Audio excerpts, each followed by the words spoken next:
இந்த பாட்டை நீங்கள் எல்லாருமே கேட்டிருப்பீங்க. நிறைய பேருக்கு இந்த பாட்டு பிடிச்சிருக்கும். அதில் இருக்கக்கூடிய ஃபீமேல் வாய்ஸ் பாடினவங்க ஸ்ரேயா கோஷல். ஆனால் இனிஷியல் டேஸில் அவங்களுடைய வாழ்க்கைங்கிறது அவங்க வாய்ஸ் மாதிரி ஸ்வீட்டாக இல்லை. அந்த கதையை நான் சொல்கிறேன். அதுக்கு முன்னாடி டுடே இன்ஸ்டிங்கிற சீரீஸில் டே 31. ஸ்ரேயா கோஷல் 1984 மார்ச் 12 பிறந்தாங்க. அவங்களுக்கு வாய்ஸ் ரொம்ப ஸ்வீட்டாக இருக்கும். அதை நான் சொல்லி உங்களுக்கு தெரியுங்கிறது இல்லை. அவங்களோட திறமையை வச்சுக்கிட்டு நிறையா ட்ரை பண்ணுறாங்க. நிறைய இடத்துல அவங்களோட திறமையை காட்டுறாங்க. அதுக்கப்புறமா தேவதாஸுங்கிற ஒரு ஷாருக் கானோட படத்தில் தான் ஃபஸ்ட்டு பாட்டு பாடுறாங்க.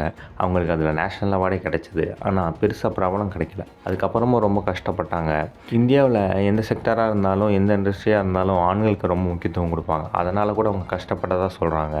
அதுக்கும் மேலே அவங்க ஃபேமிலியோட சப்போர்ட்டால், அவங்களோட திறமை மேலே வச்சுருந்த நம்பிக்கையால் அவங்க கடந்து இன்றைக்கி 5 நேஷ்னல் அவார்டு வாங்கியிருக்காங்க. 20க்கும் மேற்பட்ட ஃபிலிம்ஃபேர் அவார்டு வாங்கியிருக்காங்க. நிறைய ஸ்டேட் அவார்டு வாங்கியிருக்காங்க. அது மட்டும் இல்லாமல் 3000த்துக்கும் மேற்பட்ட பாடல் பாடியிருக்காங்க. 20க்கும் மேற்பட்ட லாங்குவேஜில் பாடியிருக்காங்க. நம்ம கேட்குற அந்த ஸ்வீட்டான வாய்ஸ்க்கு பின்னாடி இவ்வளோ பெரிய கஷ்டமும் இவ்வளோ பெரிய ஜர்னியும் இருந்திருக்கு. அவங்களோட பாட்டில் உங்களுக்கு எந்த பாட்டு பிடிக்கும்னு கமெண்ட்டில் சொல்லுங்கள். மறக்காமல் லைக் பண்ணுங்கள். இது தெரியாத உங்கள் ஃப்ரெண்டுக்கு ஷேர் பண்ணுங்கள்.